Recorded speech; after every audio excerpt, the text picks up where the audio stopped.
right. Welcome to another episode of the Heroic Nation podcast. And in case you were not aware, this is the greatest podcast ever to be recorded in the history of all podcasts. And today was actually the greatest episode of any podcast we've ever done. So this is the greatest of the greatest. Um, I can't understate the greatness of this show or overstate. Whatever makes more sense. Anyway, all right. So I talked to today Nolan from Tacticon Armament and Nolan Meeks. Nolan is the video producer, technically, of Tacticon Armament, but if you watch any of their Instagram, which I would strongly recommend checking out Tacticon Armament, those videos are amazing and their social media presence is fantastic. You have to, and we talked about this at length, but that first video that they have pinned to the top of the page is so cool. It is, you just got to go check it out. It is so cool. So anyway, we talked a lot about his shooting, his background, Nolan's, what he does for Tacticon, what Tacticon stands for. And this is straight off of their website. Actually, I'm going to read this to you. Tacticon Armament is a combat veteran owned company that believes in outfitting both men and women with comfortable, effective, and combat ready tactical gear. Our catalog is curated combination of original patented products and tactical gear enhanced to include features requested for our customers. We hope you enjoy all the efforts we put forth to improve upon our products, our service, and ourselves. And a really cool company. Nolan was awesome to talk to. He's got such a great stance on politics and Second Amendment and constitutional rights and that kind of stuff. We talked about how law enforcement plays into that conversation. As far as like Pro 2A, there's a lot of gray with this, and like gun laws and what's constitutional, what's not, and they're a really cool conversation based on all of those things, because that's another thing. If you listen to their podcast, the 2A Procast, they've got a lot of opinions on politics, which everyone does, and we discussed a lot of them. So some of it we overlapped on, a lot of it, and then some of it was a little nuancy. So it was really cool stuff. But check it out and let me know what you think. There we go. All right. I got secondary video and some clean audio for you too. So I'll send that over to you. So you Perfect. can overlay that if I sound a little fuzzy or groggy at all. Yeah, all right. I'm sure I won't know what to do with it, but I'll have it. So Hey, you'll have it. That's the important part, right? yeah, close is good enough with this stuff, that's for sure. Hey, I I love it. I honestly have no clue what I'm doing. I just know that I like doing these, and it's kind of entertaining to some people. So like, Hey, as long as you like doing it, it doesn't matter. That's the biggest thing I've learned. It doesn't matter if you know what you're doing or not. You fall into your own little niche. You fall into kind of the way you do things, and people just come along. And or not, that's the best. or Yeah, not. or not. Yeah. Yeah. And I just keep doing podcasts for like 8 people. And like I always say at the beginning of every show, I do an intro. And Yeah. this is literally the best podcast like that's ever been created. And like people don't understand that. Like people, they just haven't realized it yet. But it is literally the greatest podcast. So you are on, whether you know it or not, like the world's greatest podcast. So That's a there you pretty go. big. I'm stoked. All right. I feel like I've got big shoes to fit in Well, here now, man.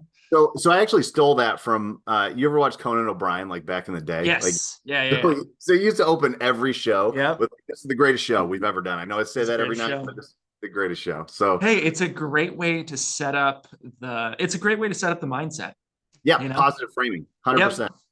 Absolutely. Well, dude, thanks for jumping on with some rando internet guy that messaged you at like on a Tuesday after I was talking about you on the range with some dudes on the SWAT team. So I appreciate Hell yeah, dude. Well, thanks for having me on, and thanks for bearing with my horrible replying. I yeah, am that's all good. I am That, the worst. so yeah, that like well the internet everything is so crazy now. Like how old are you? I'm 28 years old.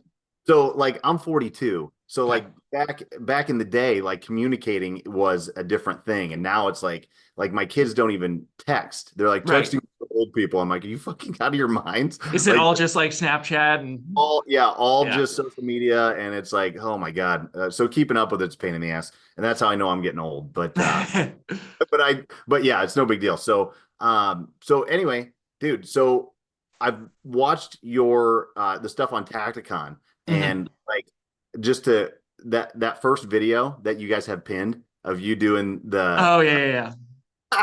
Yeah. so I think that's got 6,200 shares or something like that. I just looked at it, and then Something like that. I was looking at my usage of that, like sending that video, and I think Uh-huh. I've sent 3,000 of them. So just to like, Well, thank you very much, sir. That was a labor of love. That whenever I produce a video, there's always like it'll if it's a sales video, I'm to be quite frank, I'm not as pumped about making sales videos. They're my least favorite out of the things to make. I enjoy giving people entertainment. I enjoy trying to make people smile. That's what drives kind of most of my video creation. I want to inspire somebody somehow, some way, right? And so when I take a sales video, even though that one wasn't, I try and kind of incorporate that same thing. So when somebody comes up and tells me they love that video, I'm like, yes, I did something right. Yes, I did it. well, it was so good. And like just to be totally honest, like I'm more of like a fitness jujitsu dude. Like my gun Mhm. stuff is limited to like what I know from law enforcement. Like I'm not a super gun geek about stuff. But the fact that you included a dude that the way that you tagged whatever his name was just so just like, all right, I'm gonna jab you a little bit, but I'm not gonna be a total asshole about it. Like I'm Yeah, just it's gonna a have little pop up. well, and then the way you tagged like that last quote at the end, like tied everything together so well because it Mhm. was the Van Wilder quote, like, Right, don't take yourself so serious. Like you ain't getting out of this alive. Like we're all right. gonna like Yeah, that has been one of the bigger that's been one of the bigger self-actualizations that I've kind of had to realize when I was I'll say younger, but I'm still 28 years young. When I was around 18, 19, I was dating this really hippie girl. And so that like kind of drove me down the rabbit hole of like, oh, watch out for all these seed oils and all the hippie rabbit hole, right? Everything's gonna kill you. You have to eat lettuce every day, and so that led me down that rabbit hole. And just as I've been getting older, I'm like, hey, it's okay. Like, I don't have to be this gnarly. I should take care of myself, but I don't have to just like, if I do this, I'm gonna die. well, just wait until you have like if you end up having kids. I don't know, do you have any kids at all? So Not yet, working on it. so like you'll find that your first kid is like, oh my God, everything is terrible. Like you're afraid Yeah. to like, put them in a car seat and like you got to make sure like they got a full like baby Hans device and they can't move. They're locked in. Yeah. And then by the time like I had my fourth kid, they're just like chuck him in a bucket, put him in a seat, and let's drive away. Maybe a seatbelt's on. I'm not really sure. Hell yeah, So they got a foam noodle with them. They'll be good. it'll be okay probably. So yeah. So all right. So not to get too ahead of ourselves. So Yeah. like watching your videos, like what's your background? Because most like people in the gun space, I feel like in the tactical space have like military or like law enforcement. Do you have Mhm. any of that? Like where do you come from? How did you learn the stuff that you're doing? That kind No, of yeah. No, so I have zero military, zero law enforcement background. I have family that was in the military, but they're all like my uncles who are Vietnam War vets. So it's not like I was like, oh yeah, watching these GWAT dudes like firsthand, like train out at the range or anything. But my background comes straight from martial arts. So when I was about 10 years old, I'm a weird homeschool kid, super antisocial, so my mom was like, hey, listen, you need to get out of the house. You're driving me nuts. You need to get into some sort of sport. And I was like, that sounds super dumb. Why would I do that when I've got my home and my dogs here? And so we ended up looking through the yellow pages, and she was like, how does basketball sound? I'm like, stupid. She's all, how does baseball sound? I'm like, that sounds dumb. She's all, soccer. I'm like, I'm not a grass fairy, mom. And she goes, how does martial arts sound? And I was like, are you kidding me? Of course I want to be a Ninja Turtle. Like that, you know what I mean? And so I started at 10 years old, and then I haven't stopped. I got into Kempo karate. So it's a hard style Japanese striking martial art. So a lot of just like rigid movements, which kind of set me up for more of the shooting application, because shooting is very much in its basis. It's a hard transition. It's a hard, like, you punch out, go to work, right? You know, little king picks. And so I did that for a while. And then when I was about like 15, 16 area, I met a couple of guys that danced at the dance studio next to my karate studio. And I got introduced into breakdancing. And so that kind of like evolved the flow of what eventually became my shooting as well as my martial arts. And then I started getting into parkour, started doing flips at the gym, started hanging out with the gymnastics girls. So I was like, that is pretty much my background. And then I took all of everything that I knew from the discipline of karate and watched a lot of shooters, watched, Stoger. I watched a lot of competition shooters. I watched, what's his name? I'm blanking on his name. He used to shoot for Springfield. Out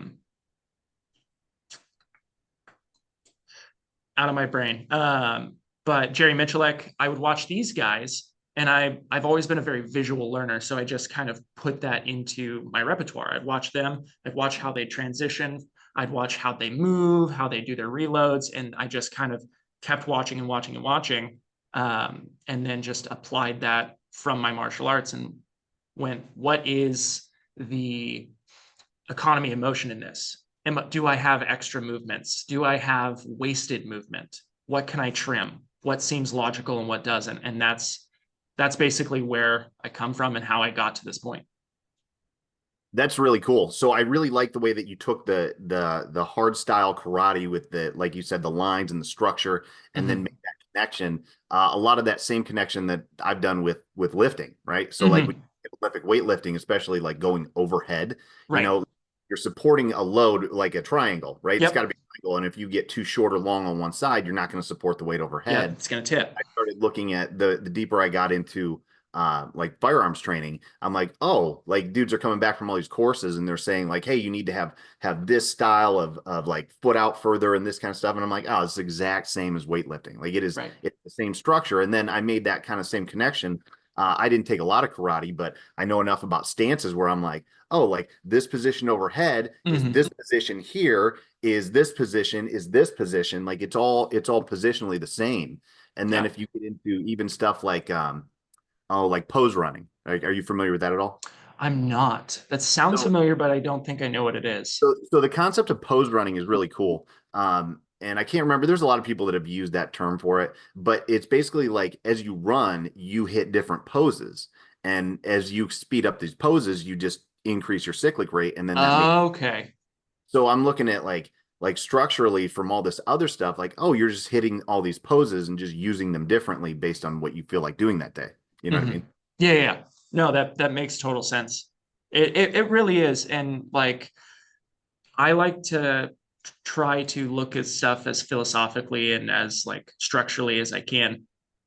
And so when you get down to it, it's just another martial art. Same with weightlifting, like you were saying. It's, even though it's less of a destructive art, it is, in my kind of twisted brain, it is a martial art. You have to know your forms. You have to know your stances. You have to know where your elbow is supposed to be positioned when you do that bench press, so you don't tear your chest. And it's the same thing with shooting. Where's your foot positioned? Are you on the ball of your foot? Are you flat-footed? Is your coccyx leaning under? You know what I mean?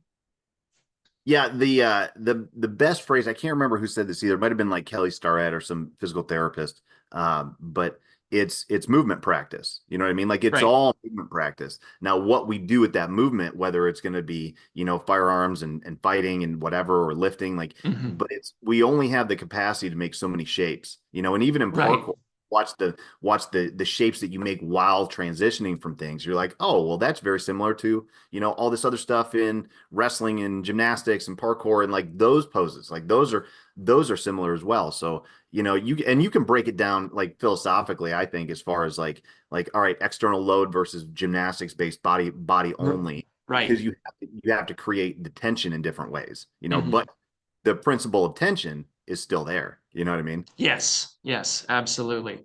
Yeah. Well, cool, man. That's really, really cool. Economy of motion is a big one, that I'm always looking at too, with like, how do you just make this as simple as possible, especially for like law enforcement. Right. Because there's a lot of wasted everything everywhere. And then it it really sucks with tactics, I feel like, because like all the time you're seeing, especially in law enforcement, like we get bombarded with like, oh, here's the new way to enter a room. Here's the new way Right. to like shoulder a rifle from different positions. And I'm like, Right. Right. what is the simplest way to get from point A to point B here? Exactly. Yeah. I'll see it a lot if I'm training people, or if I'm watching stuff online. I'll see, different online trainers be like, oh, you need to do this. And I look at it and I kind of take the Glock perspective. Like when Glock first came out, everybody was super, super pumped because it was this super simple handgun with almost no parts. They were like, wow, it's so revolutionary. It's got like 6 moving parts. And then I kind of extrapolated that into like you were saying, tactics and training. And I go, okay, why do we have 80 moving parts in this? That doesn't make sense. I'm not that smart.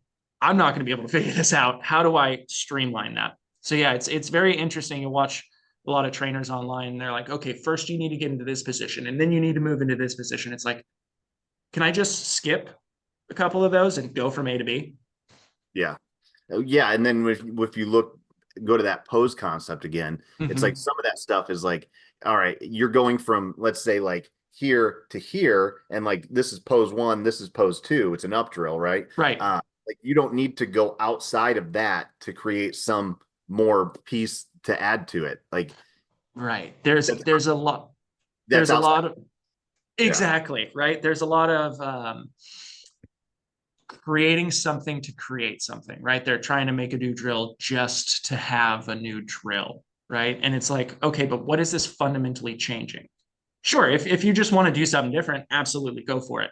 But let's not take away that just a simple up bill drill is really what you're doing. Yeah. Well, and I like that we're having this conversation. And if we go back to that first video, the first thing is you doing a no-handed cartwheel, giving double middle fingers and adding in a Yes, sir. So not to keep going back to that, but this sometimes it jumps into my head when you're doing the handgun transition and you Hmm. chuck the handgun at the dummy and then Hmm. like gave it a DDT or something like that. Anyway, so Thank you, sir. Thank you. um, so how did you go from being like, dating hippie chicks eating lettuce into like pro 2A, like super, like other side of the coin? So that was always kind of a part of me from growing up. My dad is very much, hey, don't tell me what to do. I'm just gonna do it. Okay. I remember one time we have a garage, a separated garage from my parents' house that we converted into a living space. And he had some insurance people coming out to do some insurance stuff on the house. And he goes, hey, when they get here, lock the doors and close the blinds. This doesn't exist. And I said, gotcha. Now this explains a lot to me. But my dad took me shooting when I was young. Started out with BB guns, went to 22s shooting soda cans and shotgun shells, and then went to shooting skeet, and then eventually to my first real like rifle, and then handguns. So it's always kind of been in there. My dad's kind of always instilled in me this like, hey, you need to take care of yourself. Nobody's going to take care of you. Like you can't rely on other people to do that. This is what you have to do to be a man. So he kind of always instilled that in me. I always loved listening to my uncle's stories about Vietnam and when he would tell them to me. And he did some secret squirrel stuff after his deployment out in Vietnam and with the Marines. So he would always be like, "I could tell you, but I have to kill you." So it was like always like in my little kid brain, I'm like, "Oh, he's so cool." So like even though while I was dating hippie chicks and eating lettuce, that was still in there. I always was like, hey, that's great that you love peace and love, but I understand the violence of man. So great. Yeah. Well, in college, I totally get where you're coming from. In college, I wasn't like hippie chick, like I played college football and stuff, Mhm. but I was really into like heavy metal scene, going to concerts, like kind of living Yeah. in that world. And I was like, the whole time I'm looking at it and I'm like, you know, you can listen to really heavy music and be angry about oppression and whatever else people are griping about, and also be like a good human being who agrees with like the overarching structure of this country. You know what Right. I mean? Yeah. Yeah. Yeah. Just because one thing is broke doesn't mean everything sucks. Yes, 100%. And Yeah. that's not to get off topic or anything, but I was listening to a podcast that Jordan Peterson did with Matt Walsh on his new Mhm. movie, which looks amazingly hilariously like informative. Have you seen what he's doing now? I saw What is a Woman? That's Matt Walsh, right? Yes, yeah, Yeah. same. Okay. So his new thing he's doing, I think it comes out this week, is called "Am I Racist?"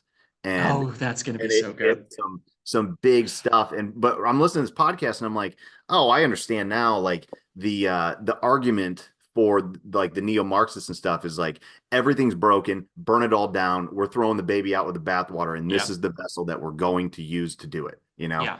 And that's like that. I've heard other people say this too.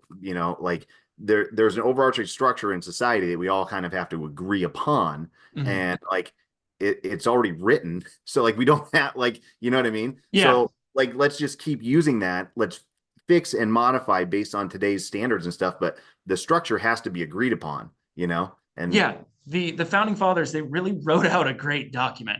A lot of people don't go back and reread the Declaration of Independence and the Constitution very much anymore. Like it's not really taught in schools as much anymore. And it's like when you read that, you really get like this baseline understanding of what they had envisioned for the country and what they had envisioned for their fellow man.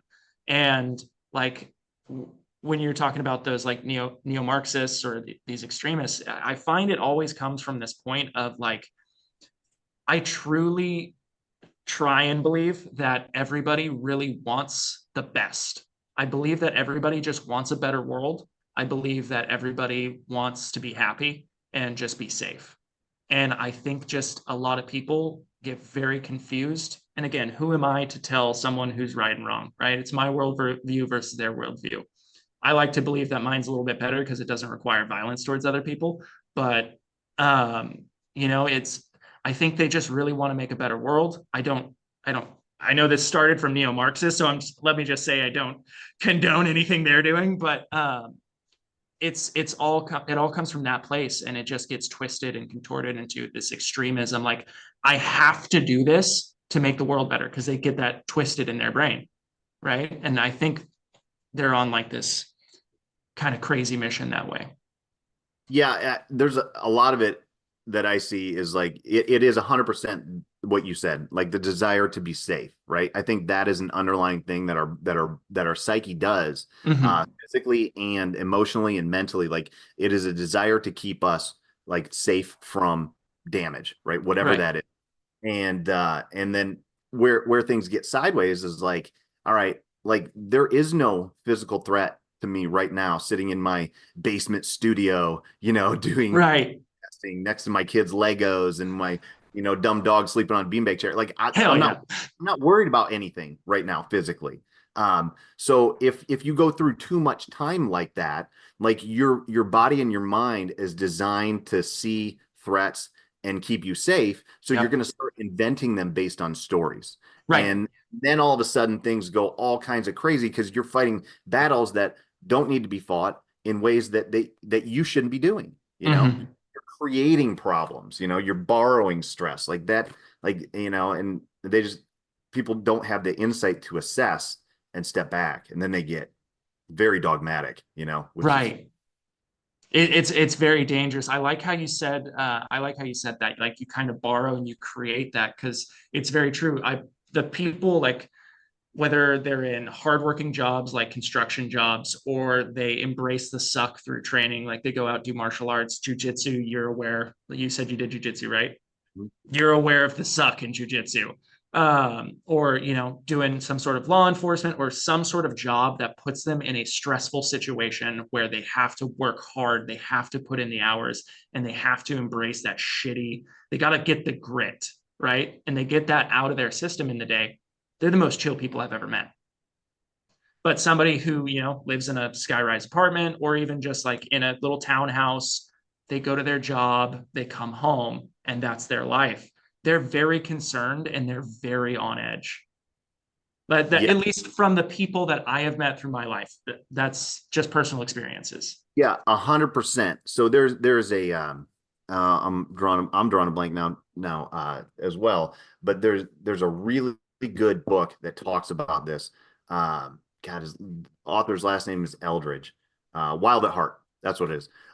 It's an older book, but it is all about embracing the call for adventure, Mhm. and if you don't do that, and like a big thing that I'm totally into for many reasons, and I believe that this is a universal thread throughout life, right? Is this concept of the hero's journey. And if you Yep. ignore, like, that's part of the journey, is ignoring the call to adventure and saying no to it. Like, you have to go through that. Right. And if that knocks loud enough and you keep ignoring it, it's going to cause you major problems, Mhm. And that's when you start to like look for this adventure in spots where it's like, no, no, no, you missed it. Like, you got to go back and look harder. You got to listen to something different. This is not like you're like I said, you're inventing and borrowing and creating these problems so you can have an adventure, when really you just need to go and find the real adventure, and you're just kind of skipping it. Right. Right. I'm so happy you brought that up. It brought immediately into my brain Tolkien when he writes The Hobbit, he has exactly that. Adventure comes knocking and he ignores it and he ignores it and he ignores it. And finally, the dwarves and Gandalf come to his house. They give him this offer and he ignores it. He says, "Nope, not going to do it." And then he wakes up the next day and he's yearning for it. And he's like, "I can't miss out on this. I have to go." Yeah. Yeah. Yes, and then you look at like literary stories and movies and that kind of stuff. Like the easiest connection with the hero journey is Star Wars. Oh Like, you yeah. look at Luke Skywalker and the way he transitions through all of that, and you're like, oh, this is the hero's journey. Like, it looks like they wrote this based on Joseph Campbell's work. Right. Yeah, So it is textbook. Boom, finding boom, boom. finding yeah, yeah, but finding that in our own lives, like, that is hard. But knowing that this is the structure, like, this is the cycle, these are the points I'm going to go through, or probably will. It's going to look something like this. Then you can keep your eyes open a little bit more. Right. I find it too, if you envelop into kind of that pessimistic attitude, you'll start looking at your struggles as down points in your life, and you look at them as consequences and why me's, right? Rather than looking at them as this is leading to a better thing. This is leading to that next door opening. This is leading to the climax of the story, or at least this part of the story of this chapter, right? There's always a bad spot before the hero triumphs over the villain, right? There's always that concern. There's always that, is the hero going to fail? Yeah. Yeah. Well, and that's part of it too. And I always talk about that with like the clients that I coach, and the guys I'm working with, especially, where it's like, listen, it's not a question of like when this or if the struggle is going to come and if it's going to suck at some point. Like, it's going to. Like, Yeah. you're embarking on this thing and on this process for whatever it is, whether it's like firearms training or combat or police work, or getting in better shape. Like, it doesn't matter. uh that there's going to come a point when you're going to ram into a problem, and you have to fight through it. Like, that is part of the journey. Right. So get ready for it. And that's the fun part. That's always the part that everybody wants to see in the movies too. Like, we Exactly. want to see the battle. We don't want to see the downtime. Downtime's boring. Downtime's boring. Like, we want the fight. Yeah. Like, everybody wants the fight. That's why the shit in the movies that's the greatest part that everybody talks about, is the fights. Right. So, like, get ready for the fight. Yeah. Nobody wants to watch the hours that it You would have actually taken. What was that? right, right. Oh, no, I was just gonna say, you actually, I think, mentioned something like this in your last podcast that you guys did, where you were talking about the notion of like, you're a pussy for not doing XYZ whatever. And I Mhm. think it was you that had a really good quote. And I'm not sure if you came up with it or somebody else did, but like you said, hey, it's not I'm going to berate you, but I'm just going to say like, if you're ignoring this call, like fuck you for not trying. And that was really, really good. Thank you, man. I wish I could take credit for that. My barber actually told me he saw that off of video. I'm not sure who gets the credit for that, but it's not me. But it is true. It's just like one of the that, and I used to listen to this like hour and a half motivational speech in the gym on repeat. Um, and there was a part in this speech, and I'm trying to remember who. Somebody's gonna berate me in your comments, which is okay, but it's this guy, and he's giving this speech, and he says, "You're lying on your deathbed, and all of your dreams, all of your talents are standing around you, staring at you and looking at you, saying, 'We came to you to give us life.'" And that just like that hits me in my core. Like thinking about that, like laying on my deathbed and thinking about all of that I could have been, right? And so I know negative or I think of it as positive, telling somebody to get up off their ass and stop being a bitch, to hey, go get it. But a lot of people don't respond well to that. So like something I'll do with my wife is something very similar. I'll be like, hey, you'll regret just not even trying. Like, shame on you for just not even trying. Because she doesn't like to fail at new things. Nobody does. Right. So it's one of those things. I'll look at her and I'll say the exact same thing. I'm like, shame on you for not trying. You might like it, right? You might like doing new sport. You might like trying new hobby.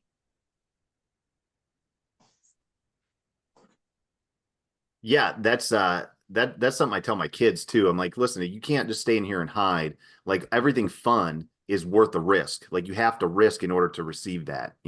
Um, and really, like there's been so many studies from psychology where people are on their deathbeds, and it's like, well, what do you regret? And it's always the stuff that you didn't Didn't do, do. not the stuff you did. It's like Right. I wish I would have done more of this. I wish I would have, like filled in more life, like added more life to your life, and not just like watched it by. Absolutely. And that's such a big thing is people always regret the things they didn't do. Like there's very I feel, being 28 years old as I am, but like even looking at my life now, I'm like, I made some bad calls, but I don't look at it and go, I regret that. It brought me to this point. You know what I mean? Like maybe I would change it Yeah. if I Yeah, could, but everything. Yeah, hindsight being 2020, right. like I definitely would have chosen different things, but at the same time, I would not have learned what I needed to learn at that moment and become who I needed to become. So, Exactly. yeah. So, shifting gears a little bit, I think you said that you used that quote, and then you guys talked about some. I want to go to some stuff specifically about Tacticon, Mhm. and just get some clarity around that, and kind of talk about that for a minute. Um, like you said that in regards to the 2A pro course. Yes, Did I sir. say that right? Yeah. Okay, so let's start with like Tacticon and like what is Tacticon's mission? How did are you an owner of that or are you in what's your role in the company, I guess? So I'm not an owner. Technically, I am an employee. Jake is the owner. He's the sole owner, which is cool. But he always says it's a partnership, which is cool because when I first started with him, it was when this company had 4 employees, and I was making holsters out of a tiny little warehouse space. Not too much bigger than like a studio apartment. And so it started from there. I am very trying to think of a good word for it. I guess I'll just go with autistic, but I like to use my brain. I like to be very imaginative. I like to be creative. I like to tackle new tasks all the time. And so I started talking to him. I was like, hey, I've always wanted to do professional shooting. I've always wanted to make videos. Will you allow me to do that for you? Like, I can create a social media for Tacticon. I can start maybe doing professional shooting for Tacticon. And at this point in time, he was like, we're not really there. We can't do that. Like, we don't have the funds to be able to support that. We're doing this. And at the time, I was traveling 3 hours from Redding, California to Rancho Cordova in Sacramento here. So I would drive 3 hours, stay at the shop for like 3-4 days, bump out 12 to 15-hour days, and then go home. And that was just starting to take a toll on me. So I said, hey, man, all due respect, I love you. I want to work with you again at some point in the future, especially if we can get like media rolling. I was like, but right now I gotta move on to other things, not necessarily greener pastures, but just other things. I gotta keep my brain going. He was very understanding. And then a couple years later, he hits me up and he's like, hey, you ready to do some social media? I was like, hell yeah, dude, let's go. But that's how I kind of got involved with it. And he kind of said, hey, like, I know that you're going to be learning media and I'm going to be learning it as well. So I understand it's going to take time. Just do what you feel like you need to do and just learn and do right by me. And I was like, okay, no problem. So from there, I just kind of, tried my best, learned what I could. And that's why people think that I'm a owner, is because it's a lot of my face in the videos. Long explanation of why I'm not an owner, but to the question of what is Tacticon and what Tacticon's mission is.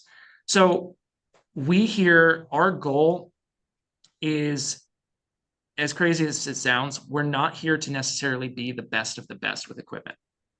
We want to provide a quality and affordable product for the American citizen. We want to make sure that every American citizen who wants to exercise their Second Amendment rights can do that. And, that is pretty much the whole goal behind it. So everything we do, we try and base it off of that. Like, are we going to be able to hit a price point that's good enough to where somebody can afford this? Is this going to break someone's bank if they have to buy this, right? So that's pretty much the entire goal with Tacticon, and that has just bled into the other things that we're creating, like the 2A Pro course. That is built for creating businesses within the Second Amendment space. And Jake runs the students through how to navigate a lot of e-commerce, especially with the digital platform, and how to avoid the pitfalls that are, like, for example, your payment processor turning you off because they don't like what you're selling. Shopify will do that if you're selling specific 2A related products. Like, they'll just shut off your income flow. Different website hosts will shut down your website if they're not a fan of it. Being able to skirt around Google PPC and YouTube ads and all that stuff. So that's kind of where 2A Pro comes from in that. And so everything that's involved in that Tacticon 2A sphere is just trying to uplift the Second Amendment and trying to be able to make it affordable and available to everyone. Yeah, and I would say that like those issues are not just specific to 2A, but very specific to like certain political like identities, if you will. Anyway, because like I know as like I've made some posts, and just being a cop in uniform posting stuff about fitness, all of a sudden I'm like, why did I only get 2 views on this? You know what I mean? Like it's kind of the same thing. Like they see these algorithms see and hear discussions probably like this, where it's like, yeah, guns, whatever, like, cop, police, body armor, boom, black it out, Yeah. Well, they view it as a form of extremism, kind of, is what I'm kind of noticing with the algorithm, and like with how the social media companies kind of address it. At least on my end, and what I've kind of seeing, it's the same thing. Like we'll see extremist videos from the other side, right? And we'll be like, well, they're allowed on here. And it's like, no. It's the ones that slip through, like the videos of ours that slip through. You know what I mean? When a video of ours doesn't get shadow banned or doesn't get demonetized or something like that, it's kind of like the same thing. It's like they view it kind of in the same realm, even though ours is constitutionally protected. You know, Yeah. Yeah, and then I mean, you go down rabbit holes of like, hey, who's running these companies that are in charge of this stuff? Who's actually making the algorithms that are seeing the extremism and certain things are being coded as that, even though they are not, and yeah, playing loose and fast with semantics and vocabulary is it another all thing. it always comes back to BlackRock, Vanguard, State Street. Yeah, Always, it always loops back. I mean, you really can break it down like for sure. Yeah, that's yeah, it's crazy. You start looking at like ownership of all this stuff and who's got all the pull, and it's like, how does it always go back to this this deep state, Right, like these people, like the same people over and over and over again, right? right. Um, I did a podcast recently with Jake and Tackett, and we kind of covered that. We covered like a lot of the entities in the 2A space as well as just like outside of the 2A space, and it all comes back to like those big three. Yeah, and it's nuts. Like you look at the people that own all of those companies, and it's like, all right, there's left wing own they own left wing stuff, they own right wing stuff, they own moderate stuff, like they own all of it. They own all of it. And if you look at it, you're like, wait, so they make money from all sides, and they're just poking at us and making like these guys get mad at these guys, and these guys yell at these guys, so that everybody buys more of this stuff and that stuff, and then they're making money off all of us. I'm like, oh, It's 1984, man. I feel dumb. Yeah, it's like when you realize that 1984 is the reality you're living in, it's like, oh, it hits Yeah. hard. Yeah. Spoiler alert. Don't go to the end of that book. Like, Yeah. oh, he just goes with the program. Okay. I Yeah, guess. big sad. So like taking kind of a still staying in politics, because I'm interested in what Mhm. your like honest opinion of some things are. Yeah. I feel like you like based on the podcasts I've seen and stuff, like I would call you, and correct me if I'm wrong, more libertarian than anything. Is that, would you agree or not? What yeah. Me being my my strange self, I don't necessarily like to put myself within inside of a label because there's extremists in every group and they ruin everything. Just like you have extremists in the liberal camp, you have extremists in the Democratic camp, you have them in the conservative camp, everywhere. And it's just like, wow, thanks guys for ruining this for everyone. But ultimately, when you break it down, I do fall under more of the traditional kind of libertarian ideals. I believe in personal accountability, personal responsibility, as well as personal liberties. I do not believe that the wants of the many outweigh the needs of the one, right? And so I kind of put my worldview through that because I always like to check myself back and go, who am I to impose my will on somebody else who does not want it? Right. So it kind of falls back into that, like, I just, yeah.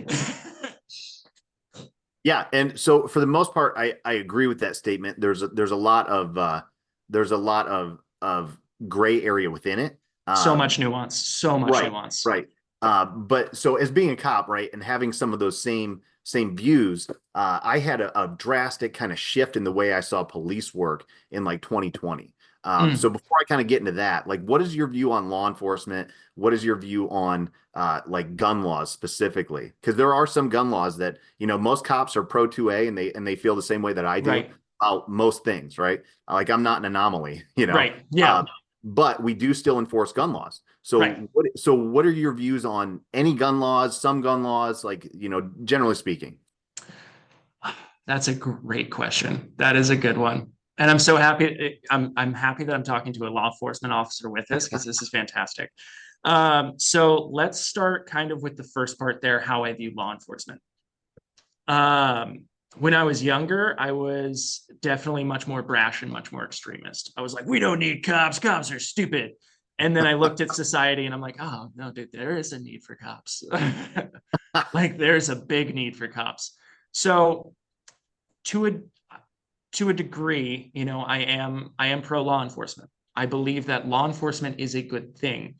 Um, the laws that you guys sometimes have to enforce, there's where the nuance starts to break in, because there are a lot of laws written in by lawyers who it's just in my opinion, it is a money grab. And I know there are officers like you who go, yeah, I'm not going to do that, right? That's not morally right. And it is my job to judge if that is a morally right law to enforce.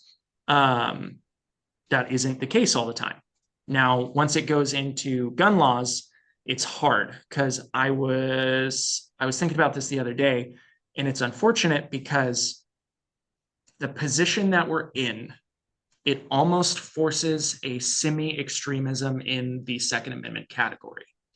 Because I can, as a rational human being, or what I like to believe might be a rational human being, I can look at gun laws and go, hey, maybe that guy shouldn't own a firearm. Maybe, right? But then on the same degree, I have to go, he has the right to defend himself. Whether I like it or not, whether it puts me at danger or not, there comes the libertarian part again. And, whether it's almost like we have to take that no compromise approach, because people are so ready to grab it away. If you give up an inch, you give up a mile, right? So in a roundabout answer, I am very against almost all gun laws. To that degree, I do understand why officers have to enforce them. There are some times that I look at it and I question the officer, but that's part of being in the public purview. I do things that are questioned by many people. You know what I mean? Yeah. So like a lot of gray area there.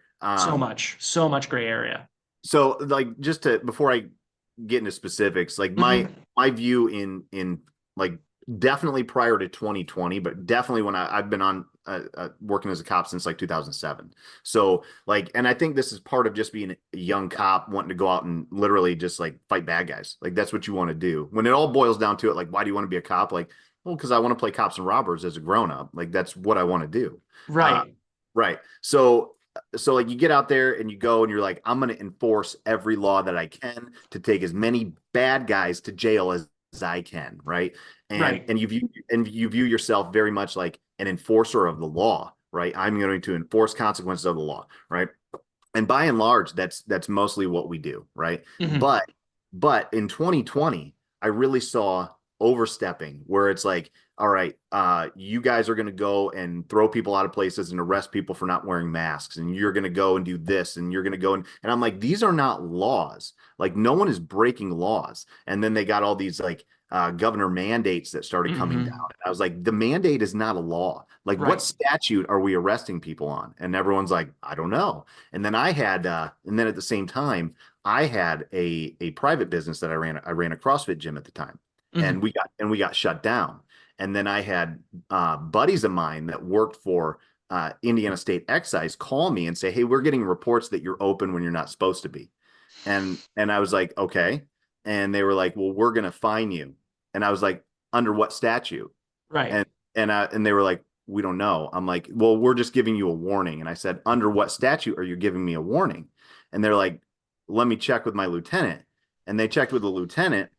And they came back and said, well, it's just a warning. I said, what are you doing? What statute are you enforcing here? What are you doing? I was like, guys, like I work the same job as you. You can't give me a warning on nothing. You have to have probable cause. You have to have like corroborated evidence. You have to take tips and make sure that they're valid before you just go kick in a door and give people fines to take people to jail. Like this is not Russia. This is not the Soviet Union. Like we have these things in place, and like, how are you slipping through things? Like this is nuts. So I had to go to my employees and do the same thing that you talked about earlier. Like, hey, if there's any cops that come here, because we were legally open, right, to sell supplements and food, but we couldn't have people in the gym working out, right? Makes sense. Yeah, so totally.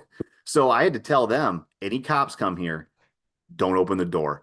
And they're like, are you serious? I go, anyone who is not a paying member does not get in this facility. We are not taking new people. No one with a badge gets in. Nobody. And they were like, are you serious? I was like, dead serious. Make them go get a warrant.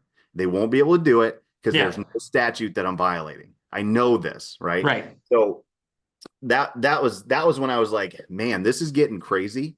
And it really dawned on me that my job as a cop is not just an enforcer, but it is actually just to navigate where laws need to be enforced and where people's rights need to be enforced, and say, Right. no, this is an overstep of what I am designed to do. I'm not doing it, and you're Mhm. not doing it either, and put your foot down with that, because there's a lot of autonomy that we have where we're rolling around by ourselves and we're kind of leading ourselves. It's a very leaderless profession in a lot of ways. Mhm. And there just aren't enough like people able to think critically within the space and say, no, like I ain't doing that because there's no statute to enforce there, you know? Right. Um, so anyway, long story, long roundabout story is is that like my views on that are have changed a lot. And I used to be on a gang unit that we would take people's freedom away for handgun permit violations. And it was a legal thing that was on the books in the state of Indiana for years, right? And Right. then we went to, in the last few years, we went to a constitutional carry where you don't need that anymore. And like a lot of guys were like, this is horrible, this is terrible. We're going to have so many more shootings and murders. These gang members are going to be rolling around with guns, and it's legal. And I was like, yeah, maybe. But maybe we're making up stories. And I also said, like, in a time that we are over litigating everything and we are overstepping, we've proven to be overstepping our bounds as cops. I think this is a great thing that this state's doing, because we should have power taken away from us right now, Right. not given to us. And people were like, you're crazy. And I was like, no, I think it's fine. And you know what we've seen? Like, no changes. We're just making less arrests. And Right. and actually it forces cops to be better, I think, because you have to arrest somebody as a gang member. Now you actually have to prove that they're a gang member. You can't just take their guns away. Like, you got Right. to prove a criminal enterprise, and then you can take all their guns away. You know, Mhm. it just takes more work. It's harder. So Yeah. yeah. No, I love what you said there. You get into the profession because you want to take down bad guys. You want to play cops and robbers, essentially, right? I'm gonna be the good guy. I'm gonna help people. And I like circling full back to how we were talking politically, different political aisles. Same thing that you were saying with being a police officer. You get into it, and I believe most people do, because it's not because you want to enforce law, it's because you want to help people and you want to do good for the world. And then you just get into this position. And again, this is from an outsider's perspective. You can tell me to shut the hell up. But from what I see is kind of like you get into this position, and similar to the military, you get almost a little indoctrinated with what law is. And it gets this gray shift of law is moral instead of morality and law are two separate things. Right. And that's kind of what I feel like you were getting at with saying the like, hey, we're not going to enforce this. What statute? Like you're overstepping your moral boundaries to enforce a law. Yes, and also having the awareness to know that there is no statute, so therefore you're actually acting immorally because you're ignorant of your job. You know, Right. like, you don't know what you're doing out here because you're just like, okay, sergeant told me to go arrest a dude, I'll arrest him. Like, Right. for what? Like, Yeah. your name's on that PC, not his, bro. Like, you can't do that. You know. Right. So so yeah, I think laws are based in a, like we talked about, the overarching moral code. I think they are based in that, Right. or they were at one point. But now it is so much just like, I mean, knee-jerk reactions to things, and political, lobbying and money and that kind of stuff, where it's like, is it anymore? I just don't know. Like, every time there's a school shooting, somebody wants to take away all the guns from everyone. And it's like, listen, we know that that's not the problem here, you know?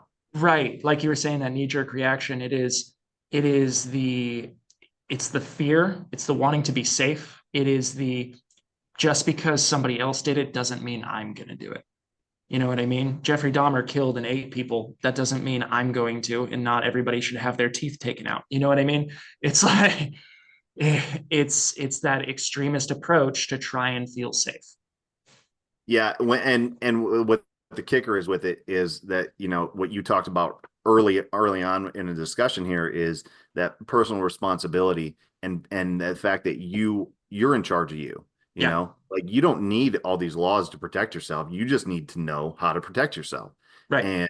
And even with, Chicago's a great case study, even with all the laws in the world, and DC too, like there's still massive amounts of like I would say, epidemic level shootings and homicide Mhm. in these huge left wing liberal areas, when it's like, look, okay, all the laws in the world are not protecting anyone, Right. so what are you actually accomplishing other than just creating power and control? Like I that's it. would I would love to hear your opinion on this, being in the law enforcement field.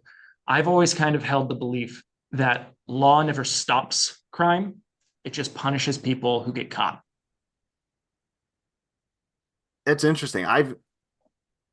Yeah, it is. There is such a punitive effect to it, where that's obviously what our legal system is it's punitive, Mhm. right? It's not Right. rehabilitative. Like we all know that. You can say it is, whatever, but it's not. It's Right. punitive. Um, does it stop crime? I don't know. It deters some people, I think. Yeah, for sure. For sure. There's that nuance. Absolutely. So how much of it? I don't know. I don't know that there's a way to quantify that. Right. Um, I know that it feels to me very much like when we're dealing with um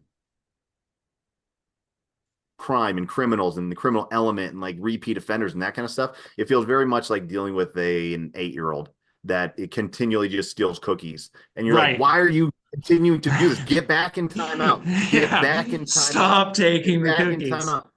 And right. And sometimes the 8-year-old gets caught and sometimes the 8-year-old gets away with it. And there's that intermittent schedule of reinforcement that continues to push the behavior, where it's like, I got away with it 3 out of 4 times. Like, I'll take the hit on the fourth one. I'll just keep doing it. You know what I mean? Right. So there's not the consistency to create a behavioral change, Mhm.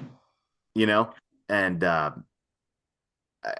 I don't know. I think a lot of it's just like people feel good because there's a rule about it. It's like, Right. okay, well, the rule doesn't really do shit. Like, I don't know what to tell you.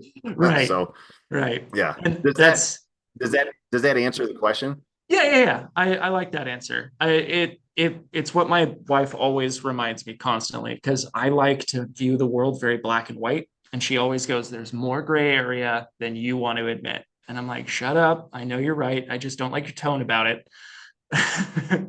There was one thing I wanted to add, thinking back to what I said about, gun laws and everything, and people wanting to be safe. The last thing that I wanted to add was, it's part of the dangerous freedom that the forefathers understood when this country was created. I think people lose that a lot, especially with how kind of safe, quote unquote, the world is nowadays.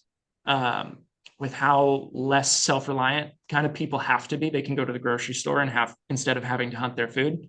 I think people forget that dangerous freedom aspect. I think they forget that the idea of this country was founded on, yeah, there is a possibility that bad shit could happen, but it's better to be free instead of and have that risk. Yes, and there's so many things there that you can pull apart, even from that simple statement, right? So like, dangerous freedom is a call to adventure. Like that Right. is, you cannot have adventure without danger. Like there has to be a risk.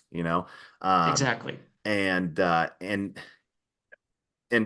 and part of this, like, my parents get mad at me, or they get confused, right? So like, my kids are getting older, they're starting to drive, stuff like that.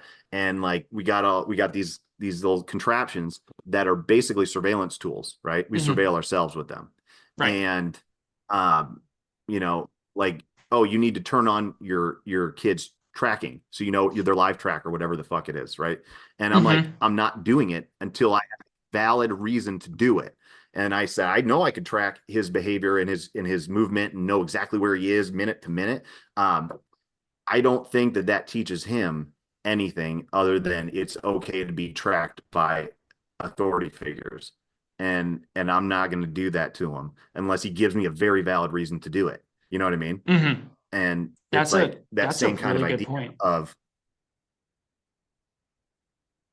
Yeah, and we as parents, we just worry. It's like, well, this will take some worry away. And it's like, well, will it? So now I'll just have a live track of him. If he does get in a car wreck, I'll know exactly where the car wreck was, but it's not going to change the fact he got into a car wreck, you know? Right. Like it doesn't change anything. It just Now you're tells just him. staring at that screen. Yeah. Yeah. And in the meantime, nobody's living their lives because I'm worried about where he's at, just staring at this thing. And he is concerned because his daddy's tracking him.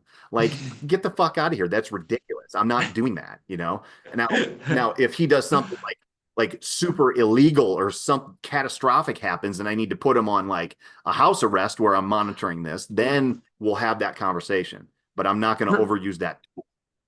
Right. But again, that's where it comes back to that nuance that nobody wants to accept. It always falls back to gray area. Damn it. Yeah. But no, that's so true, man. It's so true. Well, cool, man. I know. Going back to firearms training. Sorry, I'm kind of all over the place. But no, dude, you're totally fine. You've seen my podcast. You know how this goes. well, we haven't talked about sex toys yet, so hey, that's I guess fair.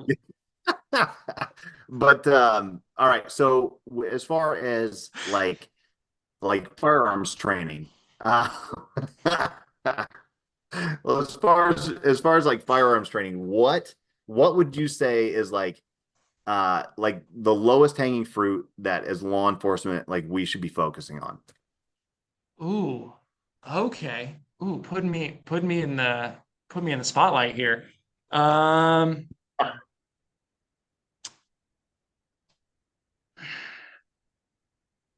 okay, hold on. Let me think about this for just like 10 more seconds. Yeah. As law enforcement, I think the biggest thing that should probably be focused on is actually not as much firearm training as it is restraint training. So Brazilian Jiu-Jitsu and Judo and Aikido and things like that, being able to work with restraining rather than needing to go to that deadly force option, even though like as I say this, I hope you don't think I'm being like, oh, you just need to restrain the dude with the machete. No, I understand you got to pull out a gun, you got to beat violence with overwhelming violence. I'm not ignorant to that. But looking from like the police videos that I've watched, police action, watching, my buddy Donut, watching all this content and kind of like surrounding myself in it for a little bit. The biggest thing that I've noticed is the inability to make those critical decisions and be able to implement overwhelming force and put somebody down in a nonviolent manner. There's that struggle, that initial, like they get hands on, and then the suspect, I'm not fully sure what to call them, the threat, then starts to go for a weapon or then starts to struggle against them instead of that overwhelming force. And it might need to be a policy change within the police department. I don't know if what your guys' legalities and rules are in that, but to be able to simply just strike someone, to be able to like get hands on, throw a strike, throw a kick down to the knee to get them down and then pin them down. That, from my perspective, seems to be something that should be really, really focused on. Because when deadly force comes into it, from what I've seen, it's mostly 7 to 10 yard kind of issues.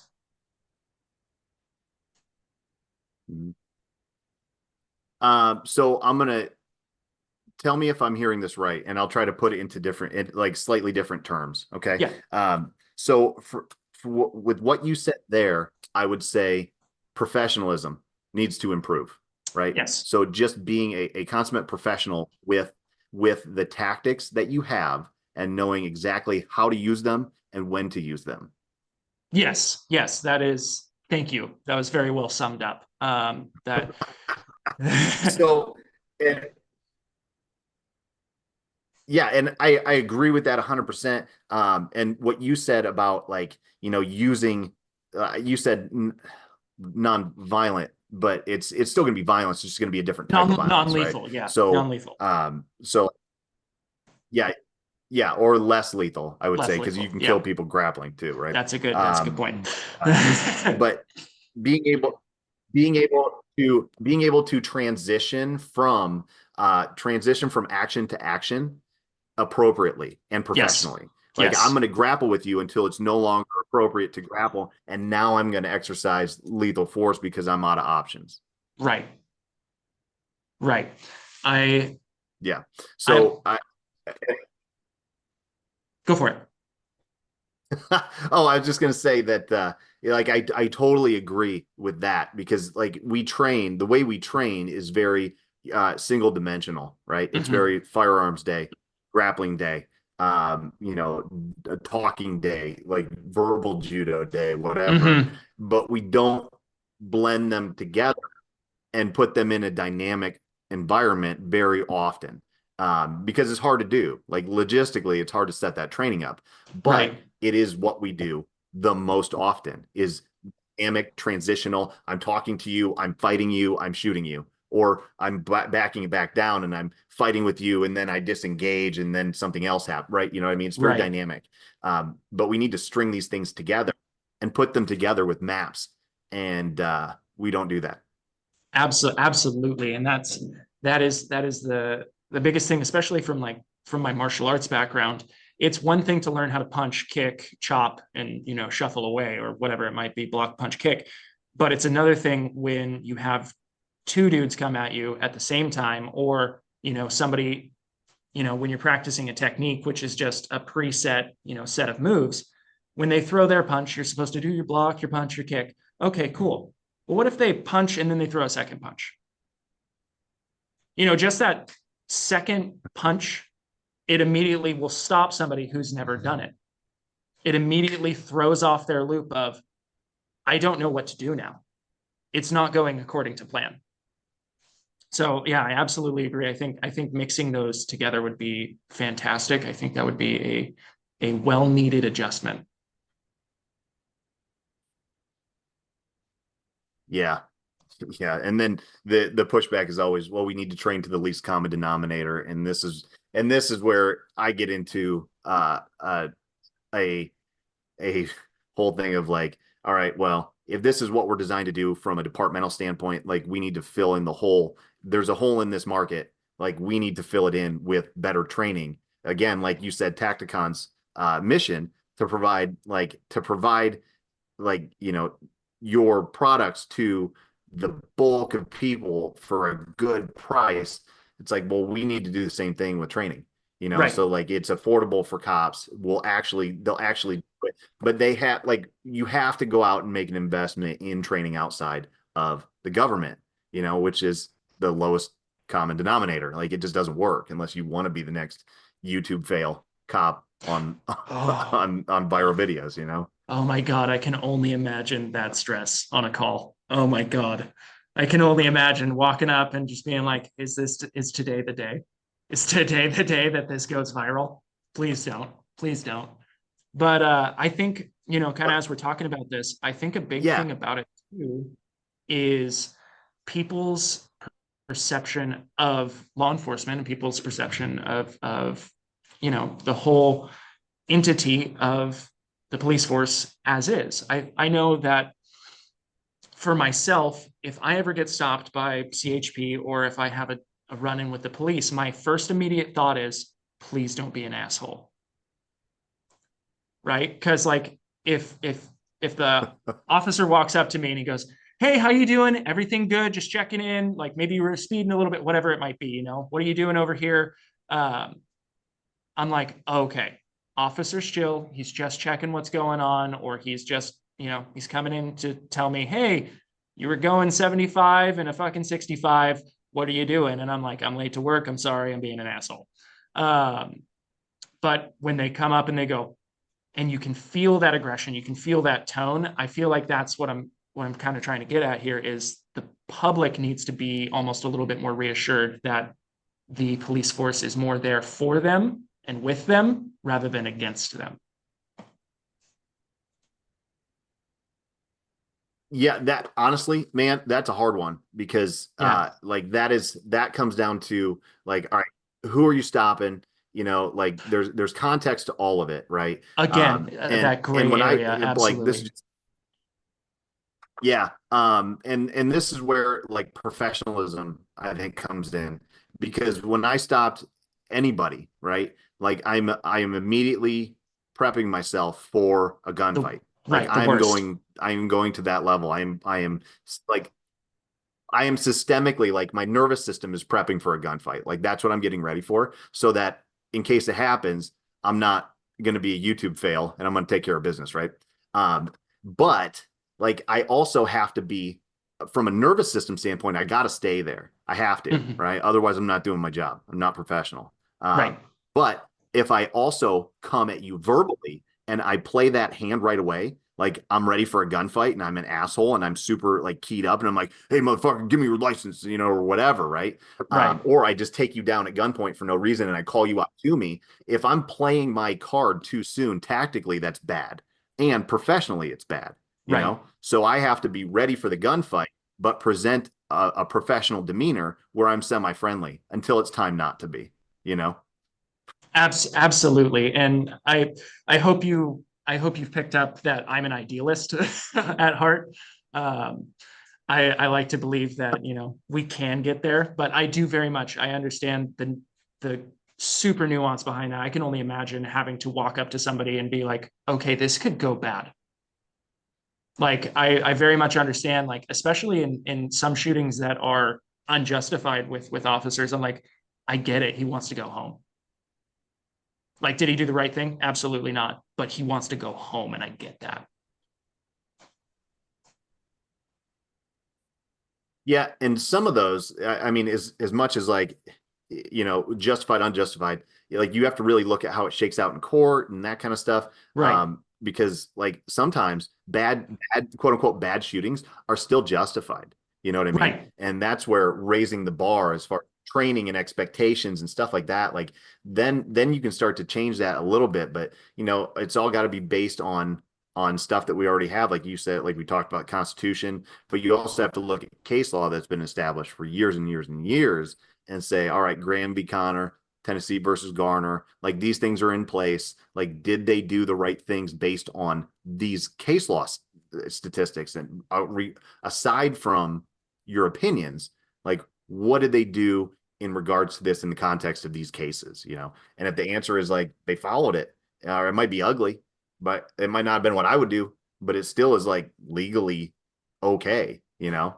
So I don't know. There's a lot to it when you start looking at use of force and cops and everything, right? From like what we talked about, like the 2A stuff, but also like when you lethal force is a seizure of a life, like you're taking a life potentially.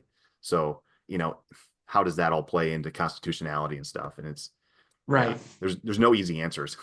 No, there aren't. And that's the hardest bit is there are no easy answers and there's so much nuance and there's so much just like case by case nuance.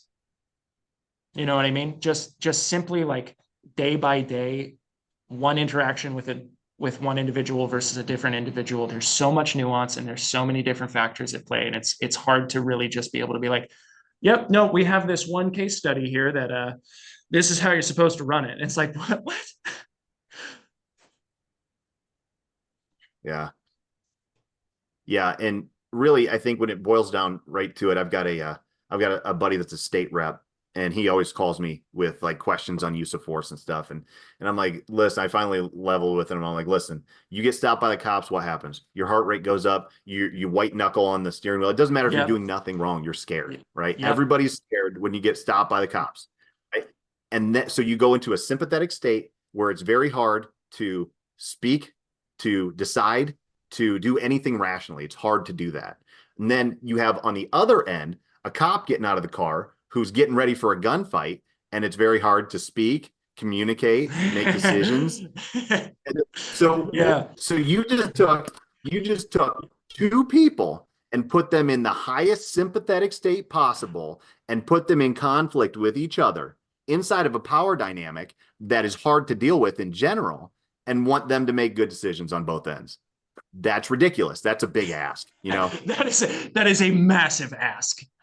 Yeah, absolutely. Yes. That was very well put. So yeah, I've had a lot of practice at explaining that one. No, that was you should write a class on that, dude. That was perfect. That was well put. That was well worded. Well, thank you. I appreciate that. So, what I guess that's all the stuff that I have. Do you have anything that you wanted to cover? Anything that you want to add? I know that Pro 2A course. Can you tell me a little bit more about how people are using that to like run businesses and make money and stuff? Yeah, absolutely. And yes, there's a couple things I want to add. I'll start with the 2A Pro course. So the way people are using that is essentially you sign up, you pay the entry fee, and then you kind of have two choices. You can go for the plan that you pay monthly. So that I think it's like, uh, I'll probably be wrong on this, but I think it's somewhere close to $30 a month. But that gives you access to everyone here on the Tacticon team. So it gives you access to me. People can text me and be like, hey, I've got an idea for this video. How would you go about it? Or what do you think about this? Can you watch my video? Can you ask, like they can ask me marketing tips. They can reach out to our graphic designer. Our engineer helps people CAD out designs for their own manufacturing. So that is the like continued monthly plan. It gives them access to that essentially like a social media with everybody else in the course and access to all of the team members here. And then the other side of it, which is less money and it's not a monthly fee, you just get the coursework and you get a couple office hours with Jake where you get to ask him some questions. But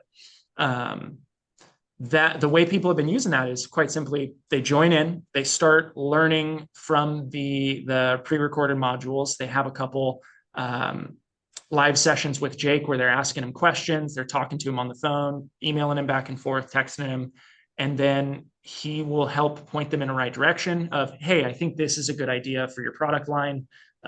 They'll generally send him a couple ideas and be like, hey, what do you think about this, this, and this? And be like, I like this one, this one, this one. It's up to you. This is just what I think. Let's cross-reference. Let's look at the analytics. Let's look at the data. And then the start that a lot of people get is they're doing a 10K in 10-day thing. That's a little catchphrase we got, but it's where they will take our products if they want to, or they can take their own products and they'll take it to a gun shop. And essentially they'll just start at a gun shop to start up that capital for their business. But from there, it's just doing the work. And that's one of the funnier things because I'll talk with Jake almost every day and he'll be like, yep, another person asked me, so does this really work? Can you guarantee I'll make money? And it's one of those things where it's like, I don't know. Are you going to do the work? Like, if you do the work, you will make money. But if you don't, I can't guarantee that you'll make any money. So it's a little bit of that. It's predicated on the idea that you're going to do the work, right? It's always based on that personal accountability, but it is the stepping stone of, a decade of business, of failures, of, hey, don't do that because that will mess you up. Like I'm telling you right now, don't invest in this, invest in this mold. Instead, it'll last you way longer down the road. We help people get in touch with suppliers. We just essentially help them start their business and get it rolling and then continue to help them grow.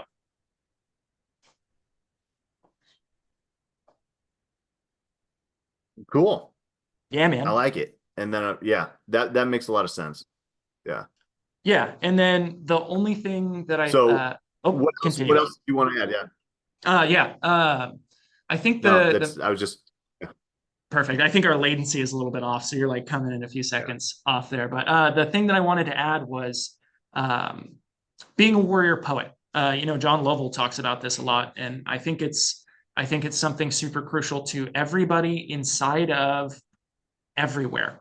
At least for men, as the overwhelming majority, I think it's super important to take a step back and put mind, body, and spirit together, kind of how we were talking about putting different training aspects together. It's not just the physical. I think I think the 2A space, just to hone in on it, gets really lost in the physical aspect. I think they get really lost in this, oh, well, I'm just going to go get a gun and train. And it's like, well, no, you need to think about the mental aspect. You need to think about the spiritual aspect. I think you really need to recognize this as a martial art and come into this. I need to be able and capable of overwhelming violence, but I need to be smart. I need to be contained. I need to be able to leash that beast. Like Jordan Peterson talks about, you need to be a monster, but have control over it, and really look into the philosophical aspects of life. I think that's something that the community is really missing as a whole. And you'll see it with a lot of the infighting, because people will kind of have their own ideas of what right and wrong is, and that's going to happen forever. But it's a lot of the time the infighting happens because one person is set in either the mental and one person's set in the physical, and they bash and they don't see that it's all the same and it needs to be combined. Yeah, and especially in a space where, like, hey, who's right, who's wrong? Like, it just depends on the type of athlete you are and the situation you're in as to who's right and who's wrong. So everybody's right at one point or another, you know. So there's space for all of it. Right. Right. And I think that's a super hard thing for a lot of people to grasp, is almost everybody's right in a lot of things. You know what I mean? Like, you can, it's that gray area nuance, right? It's like you can look at something and go, okay, I kind of see how that could be right, but you know, and that's hard for people to accept, because you want to be right, especially if you're tiffing with somebody, right? It's like, I want to be right. You can't be right. Yeah, that's that ego. Mm-hmm. So yeah, the destruction of ego is a big one. Awesome. So yeah, well, that's another, we'd be talking for another 2 hours on that. So where where can people find more about you and Tacticon, and continue to learn, grow, and develop? Absolutely. So we have pretty much all major social media platforms. We are on YouTube, Instagram. I think we're on Facebook. I think we created a new Facebook. Our Facebook account got nuked, so we had to make a new one. We're on Twitter. Those are the primary places. Yeah, Facebook didn't like what we were doing, so they nuked us. But those are all of them. You can find us at Tacticon Armament for all of those. YouTube's probably going to be the easiest one to find us. We cross post everything, so whether it's on Twitter or whether it's on YouTube, you'll pretty much find the same content. Twitter, it's at tacticon.com. For myself, it's the Almost Perfect Weapon. It's a joke I've got that a buddy gave me from an old Kempo karate movie, The Perfect Weapon.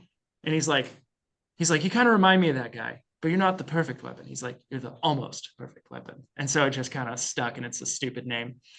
But same thing. I do a lot of stuff with Tacticon, like we've been talking about. I do a lot of firearms training and stuff like that. On my own personal stuff, I do more martial arts. I like to get more into philosophical aspects and kind of, you know, examining the psyche behind human behavior, and I try and put that to martial arts aspects.